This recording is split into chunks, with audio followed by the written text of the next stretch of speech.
socialism failed because its good qualities were perverted by evil men who got in charge?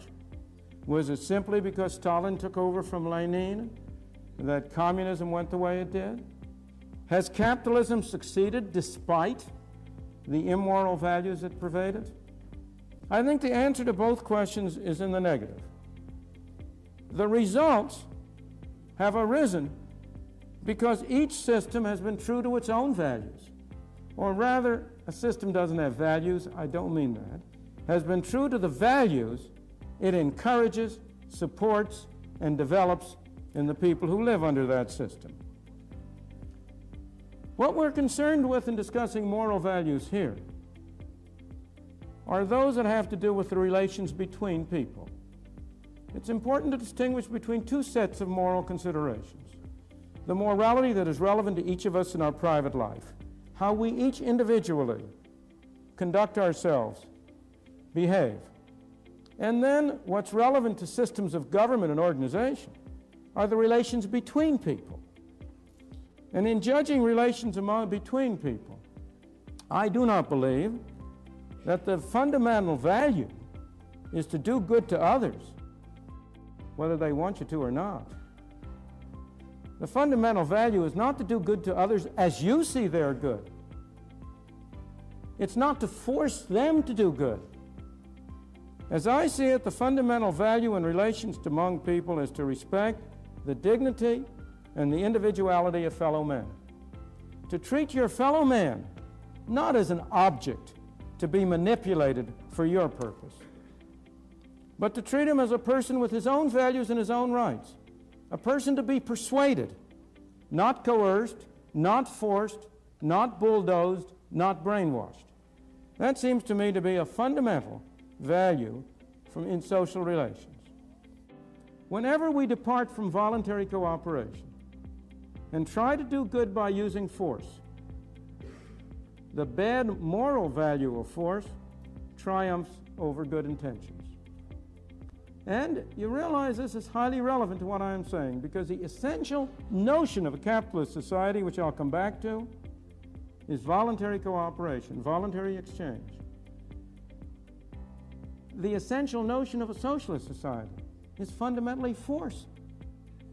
If the government is the master, if society is to be run from the center, what are you doing?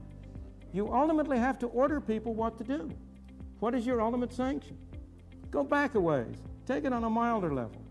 Whenever you try to do good with somebody else's money, you are committed to using force.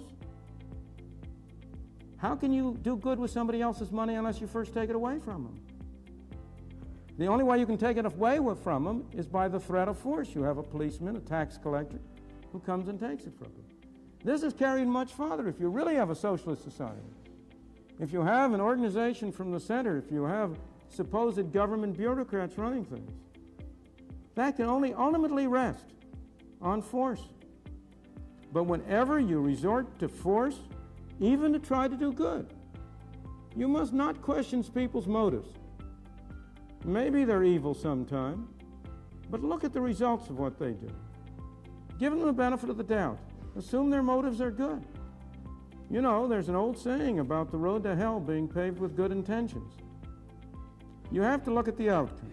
And whenever you use force, the bad moral value of force triumphs over good intentions. The reason is not only that famous aphorism of Lord Acton. You all know it, you've all heard it. Absolute power corrupts. Power corrupts. Absolute power corrupts absolutely. That's the whole aphorism. That's one reason why trying to do good with methods that involve force lead to bad results. Because the people who set out with good intentions are themselves corrupted. And I may add, if they're not corrupted, they're replaced by people with bad intentions, who are more efficient at getting control of the use of force. But also, the fundamental reason is more profound.